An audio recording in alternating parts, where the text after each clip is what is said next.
This is Nightly Business Report with Tyler Matheson and Susie Garrett. Brought to you in part by TheStreet.com. Up-to-the-minute stock market news and in-depth analysis. Our quant rating service provides objective, independent ratings daily on over 4,300 stocks. Learn more at TheStreet.com/NBR. End of an era. Steve Ballmer, Microsoft's CEO and chief salesman, hosts his final shareholder meeting. Bill Gates gets emotional. What's next for the software maker and who will lead it? Do it yourself. More people are, and Home Depot is reaping the rewards, raising its full-year outlook for the third time this year. But it's not the only company profiting from the trend. Pinched by pensions, the city of Big Shoulders staggers under a huge pension burden. Tonight, we head to Chicago to see just how deep the problems run. All that and more tonight on Nightly Business Report for Tuesday, November 19th. Good evening, everyone. Topping our news, three corporate giants, JPMorgan Chase, Home Depot, and Microsoft, all members of the Dow Index, and each making news today for very different reasons. We begin with Microsoft and its shareholders meeting today. But it wasn't a typical shareholders meeting. This was the final one for Steve Ballmer, who steps down as CEO next year. And it marks the beginning of a historic management changeover at the legendary software company. As Microsoft's board narrows its search for a new leader, the company will soon end a 38-year stretch where only Ballmer and co-founder Bill Gates have led Microsoft. Josh Lipton takes a look back at Ballmer's legacy and a look ahead to who might be next in charge. It was a historic day at Microsoft's annual shareholder meeting, the last such meeting with Steve Ballmer as CEO. I'm confident that we have the right strategy in place. It's unclear who will replace Ballmer, who became CEO in January 2000. He grew the company by leaps and bounds, with revenue tripling to $78 billion during his tenure. But Ballmer also had his critics, who say he missed big tech trends like smartphones and social networking.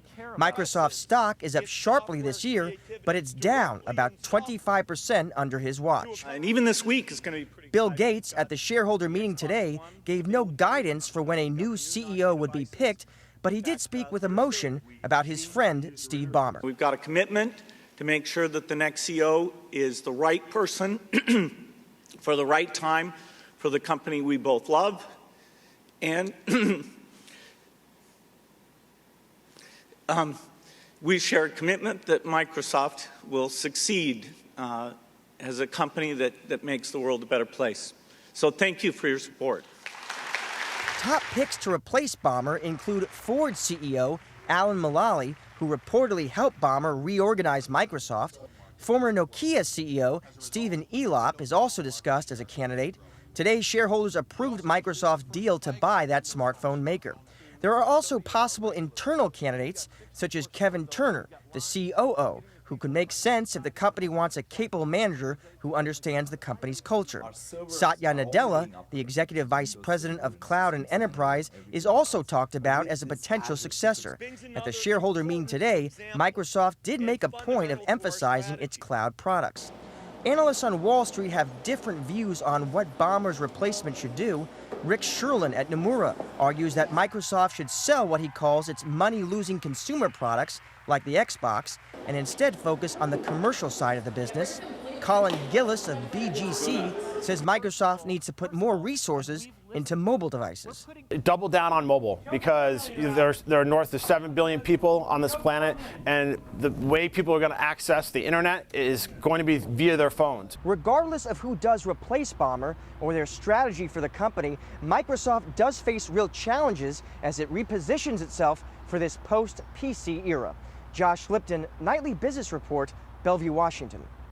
Well, as Josh just said, whoever the next CEO, Microsoft faces some big challenges, and here to discuss them and who might best tackle them is Bill George. He's the former CEO of Medtronic and a professor of management at Harvard's Business School. Professor, welcome back. Good as always, Bill, to see you. So how big a fix is required at Microsoft, and what's the first thing the new CEO needs to do there? Well, Tyler, I think it's substantial. Steve has been there 14 years. I think it's timely that he move on. Maybe it could have happened a little bit sooner. It's the end of an era, clearly. and be the first person really from the outside. I think it is time to go outside. I don't think the internal candidates are going to be selected. And I think the first thing they need to do is take a complete look at the enterprise, decide are they going to be in enterprise software, are they going to be in consumer and mobile. I would personally think they have to be a very broadly based company and really get into the game. They've missed out on so much of the game, so many opportunities, Tyler, and I think they need someone who's a visionary, can lead them where they want to go and where they need to go to be a full-up competitor in this business. Otherwise, with Windows and Office, that business could be at risk in the future, just like IBM's business was 20 years ago. So you say that the next CEO should be a visionary, Bill. What do you think of Alan Mulally of Ford? Is he the right man for the job? And I'm sure you have your own short list of candidates. Who do you think should be the next CEO? Well, first of all, I had my short list. My first choice was Sheryl Sandberg, and second choice was John Donahoe of eBay. It doesn't sound like it's going that way. I thought Sheryl would be terrific. I think Alan is arguably the best CEO in the United States today. What he's done at Ford is amazing. The job is not done. I hate to see him leave Ford, but he does live in Seattle. And I don't like the idea that some pundits have said he's going to be a caretaker CEO. They don't need that. They need someone to be there, and I hope that the board and Alan will make a commitment to do this for the long term. It's a long-term transformation. But I think Alan can do it. He is a visionary. He's a great team leader, and he will use his technical team very, very well. He's not so arrogant to think he knows all the answers. And so I think he would be a fantastic leader and probably would have Bill's confidence. I think Bill will probably be more involved going forward, and I think the leader needs to have that level of confidence and to bring people together.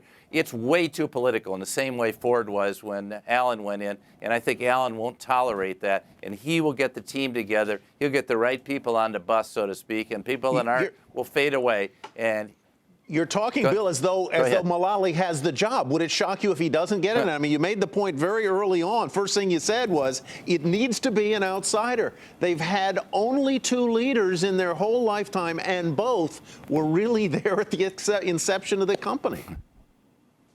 Yeah, and frankly, Tyler, if you want to do a transformation, you need to go to the outside. I'm a great believer in the inside. I'm disappointed there are no inside candidates. I think shame on the whole team there for not grooming people.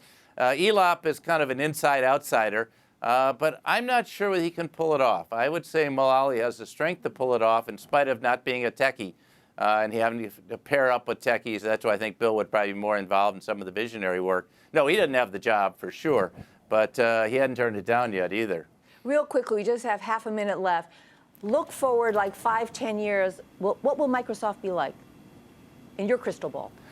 Well, they'll either be an enterprise company that's just focusing on the business B2B, and they'll be in a state of decline, or they'll be a very innovative company that's going after all aspects, everything they've missed, and trying to get in the game with Apple and Google into the device game, and particularly into the mobile game as well. They've got to be there, and they've got to put their stamp on it. They've got to get innovative. They've got to get ahead of the game. They always come in right now a day late and a dollar short. And that's not good, like they did with Bing and some of these other things. And I think they've got to move forward aggressively and turn their talent loose on where they need to go. And so I'm hopeful this will be a major transformation for the good, because they're a great American enterprise, and we need them to do well globally. Right. Bill George, thank you very much. Always great to see you. Bill is a former CEO of Medtronic and a professor at Harvard's Business School.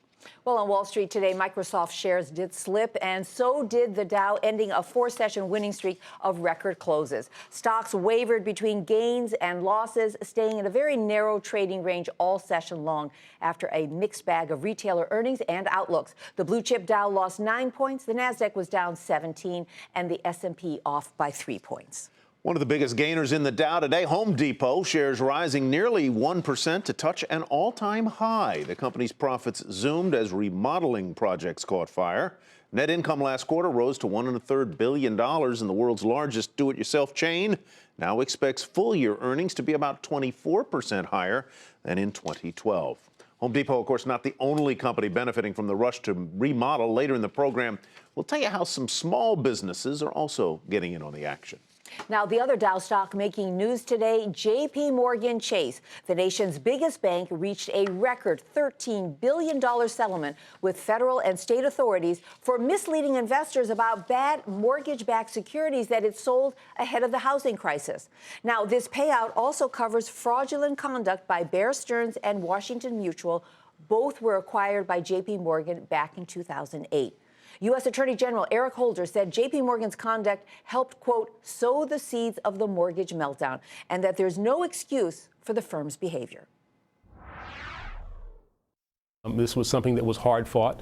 It was something that we decided in terms of the amount had to be met. Otherwise, we would have simply filed our lawsuit. This was not simply something that JPMorgan simply signed a check and smilingly said, this is a good deal for us. This inflicts pain on that institution. The deal is the largest settlement ever between the Department of Justice with one company. So what will this record-breaking settlement mean for JPMorgan Chase and for its shareholders? And what about the possibility of criminal charges for the bank? Kayla Tausche joins us now with more. So, Kayla, is the worst over for JPMorgan? Do they have other issues that they must face? And what about that matter of criminal charges? Tyler, this was the biggest elephant in the room for JPMorgan. Executives on an investor call that ended just moments ago said this was eliminating the biggest piece of outstanding litigation. But Attorney General Eric Holder did say earlier today in an interview with NBC News that you just clipped that the criminal charges, the criminal probe is still ongoing. That probe isn't over. This only settled civil charges. Then there's the smattering of other issues, an inquiry into hiring practices in China, potential manipulation of the energy markets, and a whole host of other things that the bank's still being investigated They threw for. everything at JPMorgan. But, you know, over the last couple of years of this financial crisis, we've been reporting on so many other banks, whether it's Bank of America or others, that have had, you know, charges brought against them.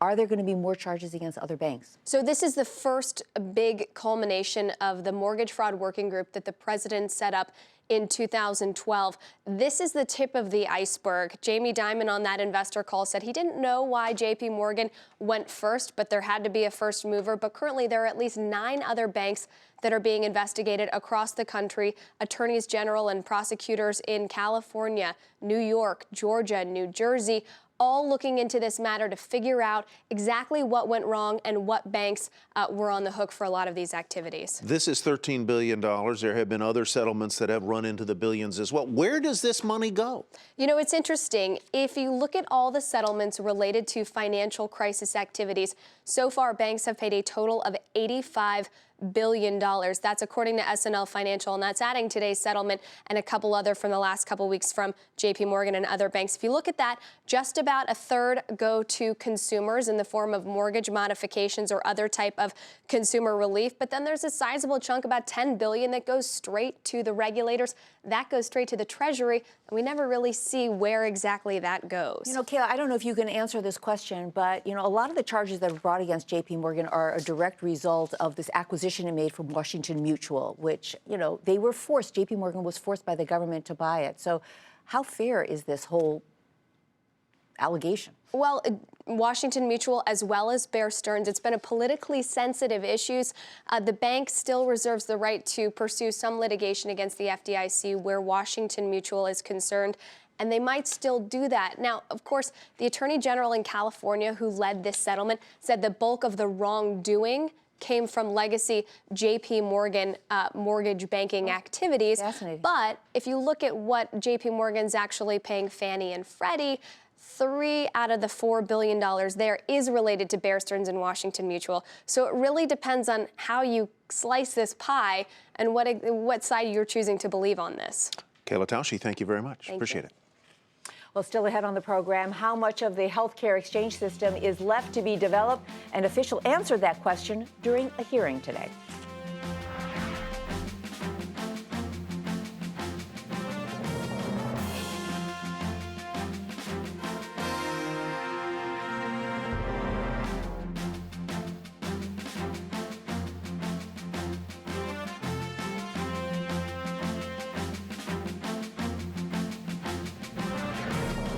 As lawmakers in Washington prepare to hammer out a federal budget, the Treasury Secretary says a big spending agreement is unlikely unless Congress agrees to raise taxes. Speaking to a business panel in Washington, Jack Lew said that unless Republicans embrace an overhaul of the nation's tax code and agree to increase revenues, a comprehensive multi-year fiscal deal is not likely.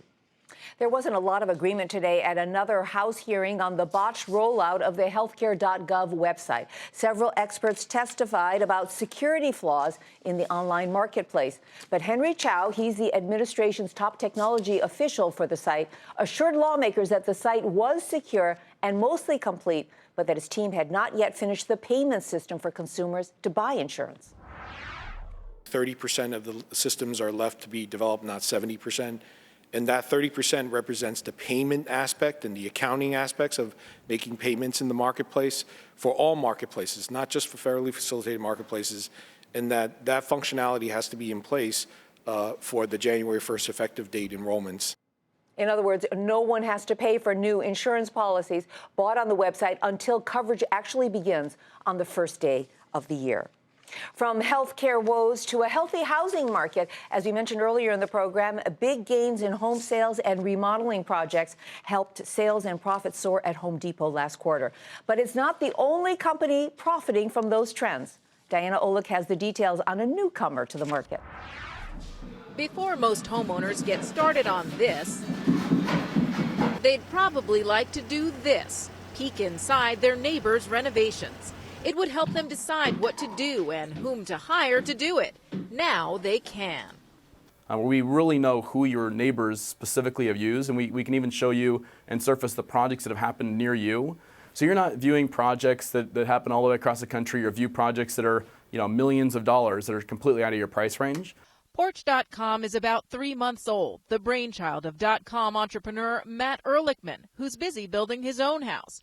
You put in your zip code and the site shows you which contractors, architects, even plumbers are working in your area.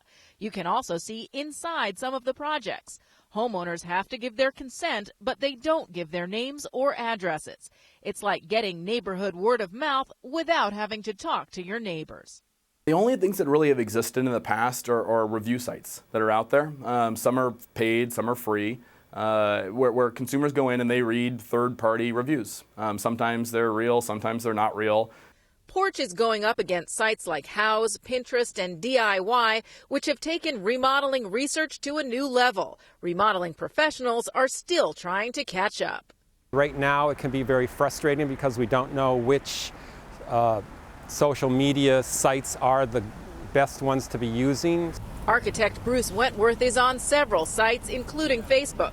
He says they give current and potential customers more confidence in his services. Social media works well with the website in terms of validating your expertise and your company's experience level. And if other homeowners are recommending us or using us for their home remodeling, it reinforces the whole reputation of the company. And it's especially timely. Home remodeling jumped 14% in September from a year ago, and projects are becoming more expensive and expansive. There is, of course, a downside to taking a home renovation out onto the front porch or onto the internet. A bad renovation can get just as much traffic as a good one. For Nightly Business Report, I'm Diana Olick in Washington. A tough holiday outlook weighed heavily on shares of Best Buy today, and that is where we begin tonight's market focus. The electronics retailer warned that competitive holiday promotions could hurt its fourth quarter margins. The chain reported a return to profit in the third quarter and beat Wall Street estimates, but investors just couldn't get past that weak outlook, and the stock had its worst day of the year, down 11% to $38.78. TJ Maxx and Marshall's owner TJX said its holiday season is off to a good start. The discount retailer saw a 35% increase in earnings driven by same-store sales growth. More value-conscious consumers helped the company beat Wall Street estimates last quarter. Shares up 1%, $63.12 the close there. Weak consumer demand weighed on profits at Dick's Sporting Goods. The athletic supplies chain saw better than expected sales, but profit came in flat because the company had to cut prices and spend more on marketing. Still, results slightly beat estimates, but shares fell a fraction to $56.14. Americans are making a shift towards fresh foods, which isn't helping Campbell's Soup's bottom line. The canned soup maker said its quarterly profit fell 30% as its soup and V8 beverage sales declined. Now, on top of those weak results, the company also cut its full-year outlook. Campbell's stock plunged more than 6% to $39.20. Sales at Medtronic got a boost thanks to an improving heart device market. The medical device maker said earnings beat estimates as its business units performed in line or better than the overall market. But the stock still fell slightly to $57.94. Office Depot shares fell sharply after big investor Starboard Value cut its stake in the company. According to an SEC filing, the activist fund reduced its original position of around 14.5% to about 8%. So Office Depot stock tumbled 3% to $5.23. And United Continental Airlines announced today that it plans to cut costs by $2 billion a year by the year 2017. No furloughs have been reported yet as part of the cost-cutting plan. United CEO says the company aims to burn less fuel, increase productivity, and raise revenue. With this $2 billion annual cost savings program, and we also announced a minimum of $700 million of additional ancillary revenue that we'll be generating, plus our growth in our passenger revenue, we're very confident that we will be performing well financially. We expect to earn multiples of what we're earning today. Shares popped almost 4% to $37.80. Another Dow component out with news late tonight. A unit of Johnson & Johnson has agreed to pay about $2.5 billion to settle thousands of lawsuits from individuals allegedly injured by artificial hip implants. The settlement would compensate an estimated 8,000 patients. And coming up, Chicago's finances are being pushed to the breaking point by pensions. Find out what officials are doing about it as our series Mission Critical, Fixing America's Cities, continue.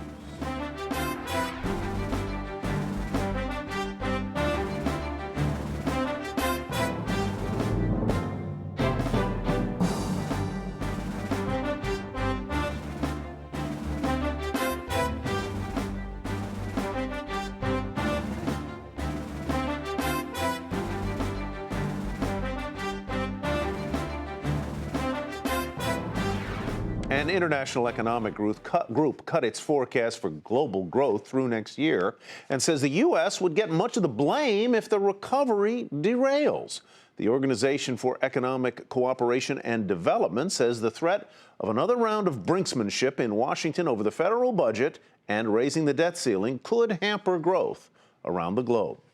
China's economy is growing fast, and now Chinese officials promise faster reforms for its currency, widely criticized as undervalued. China's central bank vowed to speed up the process of converting the yuan into comparable currencies, allowing for freer movement of capital across China's borders. That's something many of China's major trading partners have been demanding.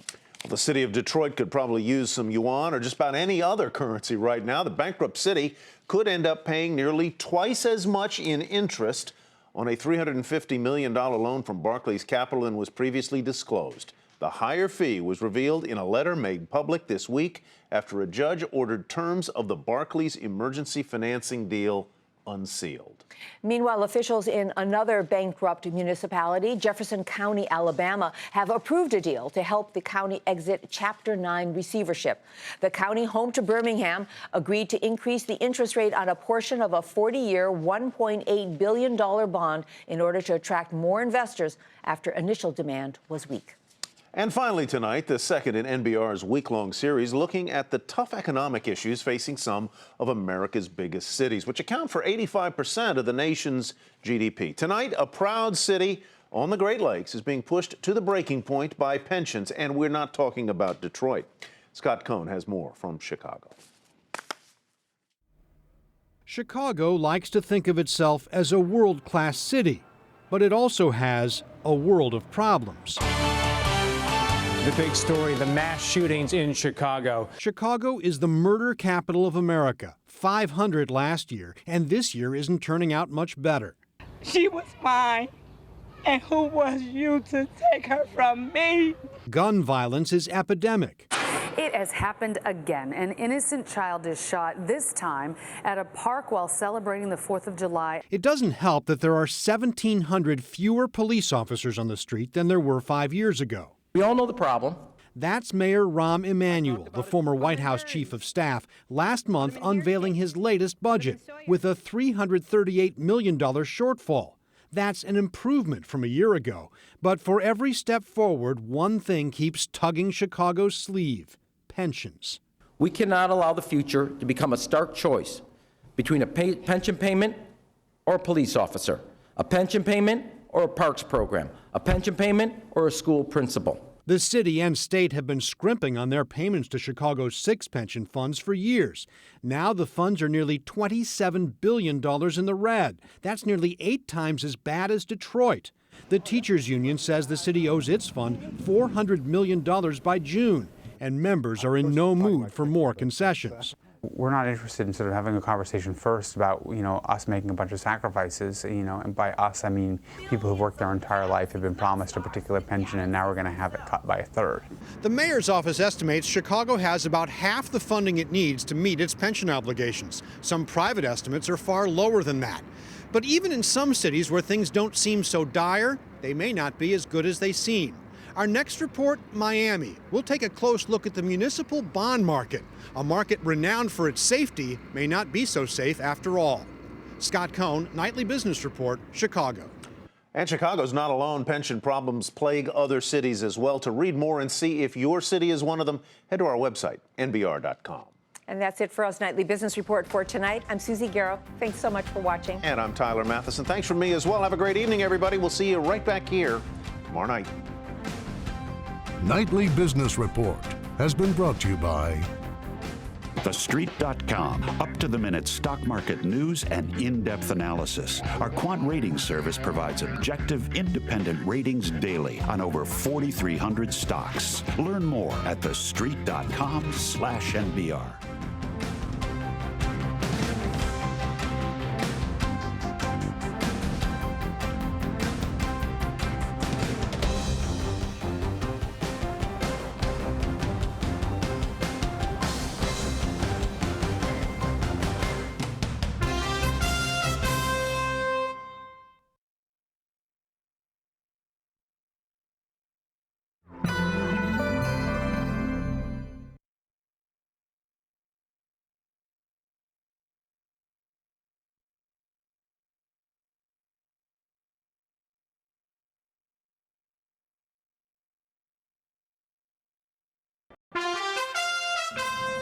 I'm Susie Garrow with a Nightly Business Report news brief. JPMorgan Chase reached a record $13 billion settlement today with federal and state authorities. It's for misleading investors about bad mortgage-backed securities it sold ahead of the housing crisis.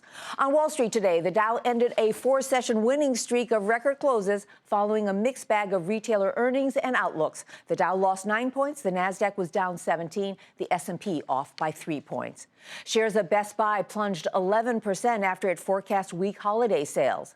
Home Depot raised its outlook for the 3rd time this year after reporting stronger sales last quarter. And federal officials have opened an investigation into a string of fires in Tesla's luxury electric cars. Be sure to tune into Nightly Business Report right here on your public television station.